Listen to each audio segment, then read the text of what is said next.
I'm not a ladies' man, and he never was, and I will not. Like many boring, successful bachelors, I had to wait until the big catches were shared. Once these top heels are out of the game, the quiet nerds with a good income start looking good to the rest of the women. My name is Bryce, and I married Naomi 23 years ago. Our oldest, Denise, is in college. Her brother, Daniel, is a sophomore at Cross State University. Mickey is the youngest and is heading off to private college in the fall. She is apparently much smarter than the other two since she has a full scholarship. My card really appreciates this. Naomi and I met at a business conference. She handed out registration materials. Apparently, I was witty enough for her to seek me out at lunch and sit with me. What sets Naomi apart from most is that she is significantly overweight. She seems unfazed by it and flirts like she's a skinny babe. The way she looks has never mattered to me. We fell in love based on shared beliefs and desires. Naomi works, but only gets half of mine. She is a mystery. She's very smart and pretty, but refuses to wear makeup or watch her weight. I try not to pry into other people's business, but I saw her health report and it said 240. That's not good for a 5'4". I learned early on never to broach the subject of diet and face paint. We have arguments, but I can't say it's ever affected our sex life for more than a day or two. There is nothing exciting about this sex life. Once or twice a week, we have sex. I never wanted to know if Naomi had sexual fantasies, and she was never interested in mine. I guess I'm old-fashioned in the sense that I think they're risky. My daughter Mickey, a high school senior, was the first to enlighten me. Dad, you're so stupid that I almost wish the milkman was my father. Did Mom have lip gloss on when she left for work this morning? How do I know this? Does she ever wear makeup? As far as I know, no. So you think she sweats on lip gloss and it magically appears? Most likely no. What do you mean? Do you think she's applying for you? My stomach is cramped. I was waiting for you to do something. Walk around and see if you smell perfume. I walked past, intending to fill my glass, and of course I smelled the perfume. I returned to Mickey. Probably not for me, huh? Perhaps there is still hope, Dad. This has been going on for several months now. Since when did she start wearing blouses that showed off her cleavage? I think if you check her credit card receipts, you'll find a lot of new clothes. If it were me, I would get my finances in order. I kissed Mickey on the forehead and headed to my office. As predicted, Naomi's boutique purchases have gone from $0 to over $200 over the past 3 months. I called a guy I played golf with on the weekends. His brother is a divorce lawyer. I worked like hell to pay for my children's education. If I can send them to work without paying off student loans, then their chances of achieving their dreams increase significantly. Thus, my personal wealth is not even 6 months of salary saved up. If Denise wants to go to graduate school, even that would be a blow. I felt sad that evening when Mickey pointed out the change in Naomi. You weave what you consider to be the road to a happy life.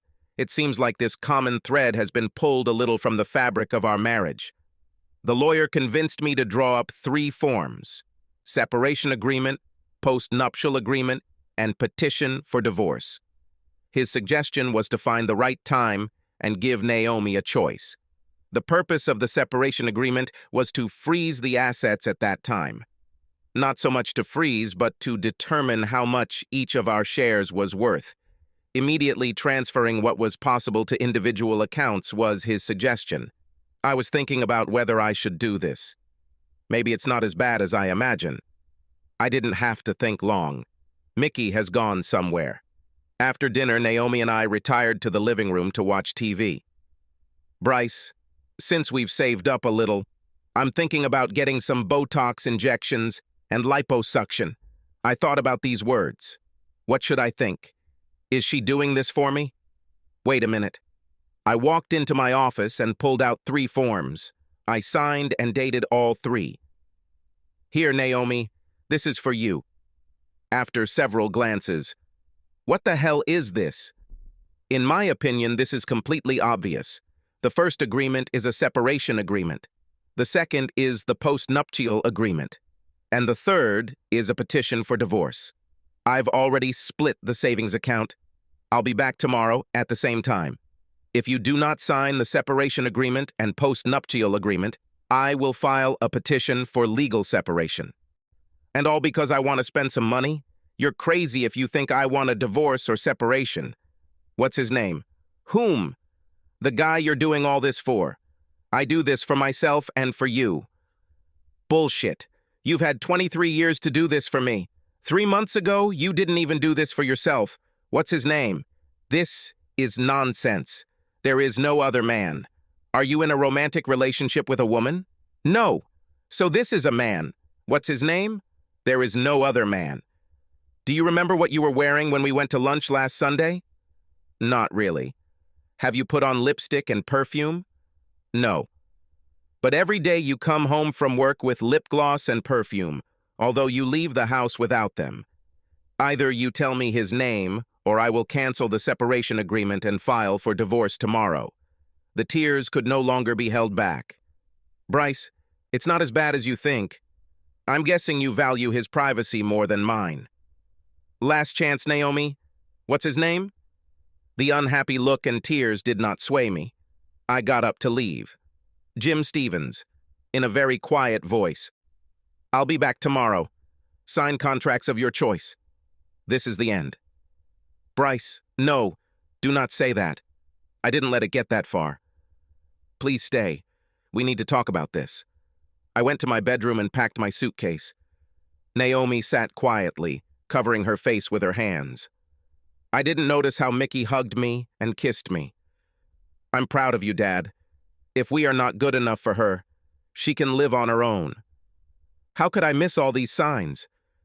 Very simple, Dad.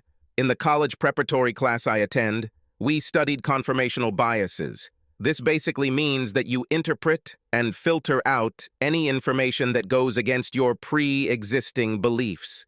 You believed your mom would never cheat on you, so you ignored or misinterpreted the signs, because they didn't fit your preconceptions. You are far from the first and not the last. Politicians use this to their advantage. They will talk nonsense until they touch a voter's nerve. This voter ignores everything he disagrees with as long as the politician promises something important to him. This is amazing, Mickey. I'll be back around this time tomorrow, baby. Thanks again. Love you. I love you too, Dad. When I remembered her picnics and holiday parties, I couldn't remember Jim Stevens. I was out of town for the last meeting a couple of months ago. There were too many results in the internet search to be useful. Maybe it's not even his name. Maybe she was just blowing smoke to make me shut up. Luckily, my work day was busy. I didn't even have time to have lunch. When I decided to turn on my phone, I received messages from all 3 kids and a good half dozen from Naomi. Mickey brought Daniel and Denise up to date with Naomi's affairs. All 3 calls from children were a good moral incentive for me. I didn't spend a lot of time arguing with myself about what I wanted. What I really wanted was no longer possible. Apparently, I wasn't enough for Naomi. I was very hesitant to listen to Naomi's messages. Bryce, it's not a problem for me. Please believe me, signing is not a problem. I didn't have sex with him. I love you. Call me, please. An hour later. Bryce, come home, please. I was stupid, but you stopped me from doing something terrible. I love you. First thing this morning, good morning, Bryce. I hope you slept better than I did. I wrote you a letter. He will tell you everything. I signed a separation agreement and a retroactive post-nuptial agreement. I don't want a divorce, Bryce. I love you. About an hour later, did you really need to involve the kids? We could work things out calmly. An hour later followed. Sorry, Bryce. Mickey told me that she was the one who told you what I was doing, and that she also told Daniel and Denise about it. We can work this out, Bryce. I love you. The shock came at noon. Bryce, I resigned. I filed a complaint against Jim Stevens, but I doubt it will work. See you soon. I love you. When I pulled up after work, only Naomi's car was there. I smelled lasagna, my favorite, and the dining table had been cleared to include 2 plates and a burning candle. I put my things in the home office and headed to the kitchen to get something to drink. The only time I saw Naomi in full makeup was on our wedding day. I had free time, so I went to a beauty salon and asked them to give me a makeover. Do you like it? We did a good job with you. Yes, you look great, and I like it. What should I bring you to drink? The signed papers are on the table. Could you wait to read the letter until after you eat? Of course, all this can wait. Dinner went smoothly, tasty but quiet. Then I helped clean up. I moved my things to Denise's old room. You can take over our bedroom. I will not deny you sex anytime you want. Let me know when you want to talk. Naomi disappeared into Denise's room. I retired to my office. The documents were signed and dated. We were separated by law. I can't honestly say this is what I wanted. My emotions were at their limit. Driving happily ever after a tire or two has blown out. Is it possible? After downing 3 fingers of whiskey, I opened Naomi's letter. Bryce, I won't go down the beaten path of cliches. I was selfish and prepared to do something I would always regret. It all started when Jim Stevens was hired to fill the vacant office manager position. He is a very persuasive man, and I was drawn into the web by his constant flirting. As you know, few people flirt with me. I absorbed his attention. He suggested that I use lip gloss. I'm embarrassed to admit that he was the one who chose the colors. Soon after this, he suggested that I put on perfume. He bought the first perfume for me. We went to lunch alone. I was intoxicated by the attention he was giving me. He suggested I wear more revealing outfits, and I bought a few to suit his liking. Now comes the hard part. 2 weeks ago, as we were returning from lunch, he took my hand and placed it in his lap. When we parked, he pulled my head towards him, and I kissed him. He groped my chest, but I pulled away before it went any further. That week, I refused to have lunch with him again. Last week, I went to lunch with him twice, and again on Monday. We kissed again, and this time, I let him slide his hand under my bra. Things didn't go any further than that. He demanded more from me, but I did not give up. As you probably already know, it was his idea for me to get liposuction. I hope you believe me when I say that's all that happened. I truly love you, but my actions definitely don't prove it. I'm as sorry as anyone can be. When you accused me, I panicked. I thought I was never wrong enough to lie to you. I thought I hid everything from you. My lies to you may have sealed my fate. I can only blame myself. My actions violate the post-nuptial agreement, so you are entitled to all property as stated in the document. I will gladly give up everything if I can keep you. If you decide to divorce me, I will not resist. I was stupid, and sometimes stupidity has serious consequences. Now I understand this, although belatedly. You are all my love, Naomi. I sat in the chair for another hour. The only way to fall asleep was to drink. In the morning, the sun seemed too bright. I picked up the phone and saw messages from all 3 children. I made a group response. Your mother cheated. I don't know yet whether she wrote the truth in the letter. We are officially separated, but we live under the same roof. I need time to decide where I will go next. Thanks for support. Without her, it would be quite difficult for me. Love you, Dad. When I finished getting dressed, Naomi was already waiting for me in the kitchen. What is your schedule today? Avoid you. I did mention that Naomi is smart, didn't I? She knew better than to say anything. I ate in silence, then grabbed my briefcase and headed for the door. Let me know if you need anything, Bryce. Yes, one thing comes to mind. Get tested for STDs. It turns out she's not that smart. Bryce, I didn't have sex with him. You lied every step of the way. What makes you think that I should trust you? I won't even think about touching you without checking. Her defeated look and quieter tears were replaced by the words, goodbye. I was checked today. It was a waste of money, but if that's what you want, you'll see results in a few days. I'm sorry I attacked you. As you say, I am going to have dinner. Is Mickey here? No, she's avoiding me too. A few days later, Naomi silently handed me a clean STD report. Today I had a very good interview. It won't be exactly the same, but I'll be working again.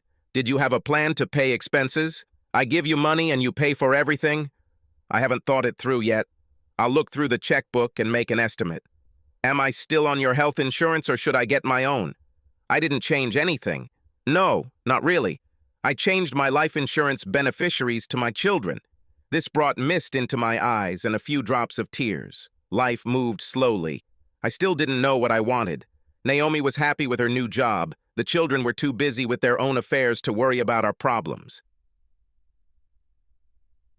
Days turned into weeks. I made quite a few sarcastic remarks whenever possible. Less than 3 months had passed since the beginning of our separate existence, when I began to warm up the situation. My office holiday party was approaching. I'm always there, but mainly because I'm part of the senior management. I decided to get a little revenge on Naomi. I arrived home at the usual time and the smell of cookies filled the house. I needed to change clothes and get to a hotel in the city center where celebratory events were taking place. "Hi, darling. How's work today?" "As always. I won't stay for dinner. Today we have a corporate party." "Oh my God. What is the dress code today? Give me a few minutes and I'll be ready." "I'm so sorry, Naomi.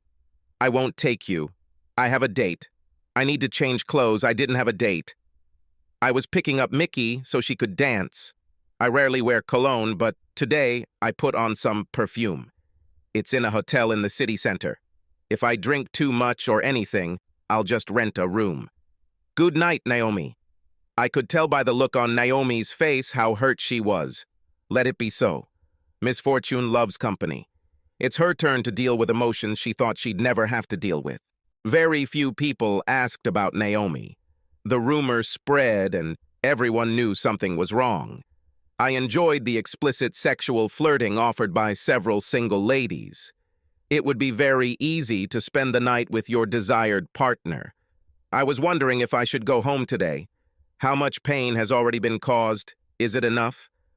Around 1 o'clock in the morning, Mickey got ready to leave. Robin Lowry, a divorced 30-year-old cutie, was drunk. She is in my department, but does not report directly to me. "Bryce, I rented a room. I could use some help finding my room." I caught Robin before she fell. Mark Franklin, who works for me, grabbed it from the other side. Robin handed the key to Mika. Mark and I walked Robin to the elevators. We were just embarrassed to go into her room when she announced, "Oh God, I feel so bad." We dragged her into the bathroom. Mickey stayed with her. When the gagging sounds died down, Mickey reappeared. "I think she will live." A naked Robin appeared from the bathroom. "Where is my bed?" "I won't try to deny it. I was hypnotized." Mickey walked Robin into the bedroom and tucked her in for the night. "You guys are just terrible, standing there and looking at her." "I have no idea what you're talking about, Mickey." "What about you, Mark?" "I didn't see anything." "Men!" We returned to the party and I walked around everyone, saying goodbye. Mickey grabbed her purse and sweater. I asked her sprinkle perfume on my shirt. She danced with all the men who invited her. She is 18 and already a woman. I was proud of how skillfully she played. More than once she brushed off inappropriate advances. She saved her slow dancing for the oldest man she could find. I kissed her goodbye on the forehead and sent her home. When I pulled into the driveway, the lights had already gone out. I noticed movement in the window curtains. Naomi didn't greet me. I left my clothes in the bathroom and slept like the dead. My clothes were gone when I staggered into the bathroom this morning. After brushing my teeth, I went to the kitchen. "You've returned home? How was the party?" "Quite typical." "Did your lady have a good time?" "Certainly. I don't think she missed a single slow dance." "Did you kiss her?" "Yes, but there was nothing more." "You're okay with this, aren't you?" "Damn, Bryce. This is killing me." "Sorry. Last night was the longest night of my life. If you are going to divorce me, do it now. Don't lead me by the nose." "I wish the choice was so easy, Naomi. I can't forget the 100 years we spent together. You cheated. Maybe you had sex. Maybe you didn't. But that doesn't change the fact that you abandoned our marriage vows without permission. But you too last night. So you can, but I can't. Nice double standard. Convenient for you, isn't it?" "Bryce, I want us to end this. I'm afraid you'll find someone you like more than me. This scares me to death. Welcome to my world. Now you have some idea of what's going on in my head. I'm going for a walk." "I am going with you." This was the first time. I'm walking along 2 Mile Loop. which takes me about 45 minutes depending on the speed. This is Naomi's first time. They passed in silence. That was nice, Naomi. I am going to take a shower. Can I join? Honestly, I think Naomi was checking for hickeys. I can't remember the last time she kissed every inch of my body. I have no idea how she found out, but I had to suspect she would. It only took a few days. You're very proud of yourself, aren't you? You took Mickey to your party. You said you did all the slow dancing with her? No. I said that she danced all the slow dances. You heard what you wanted to hear. Whose perfume was on your shirt? I asked Mickey. So you didn't sleep with other women that night? Why should I confess? Naomi's eyes became wet. Not knowing hurts, doesn't it, Naomi? Tell me when you can get this thought out of your head, next week or in 10 years. To my surprise, she smiled and pulled me into the bedroom. Naomi received nothing from her previous employer, although Jim Stevens was sent packing a few months later. Although her new job was somewhat different, after 6 months, she was promoted to shift supervisor. She doesn't wear makeup or perfume, and only wears sexier outfits when we go out together. She made me accompany her to her annual checkup. Naomi wanted me to know that this was her doctor's advice to lose weight. This was smart of her, as I would have been suspicious if she had just started dieting and exercising. She's spending a lot of money on clothes again, but this time because she's losing extra pounds. All 3 children took turns avoiding Naomi. We are family again. Subscribe to our channel so that your second chaff doesn't cheat on you, and go ahead and listen to the next story, because this story is nothing compared to the next one. If you're under 18, don't even think about listening to the next one.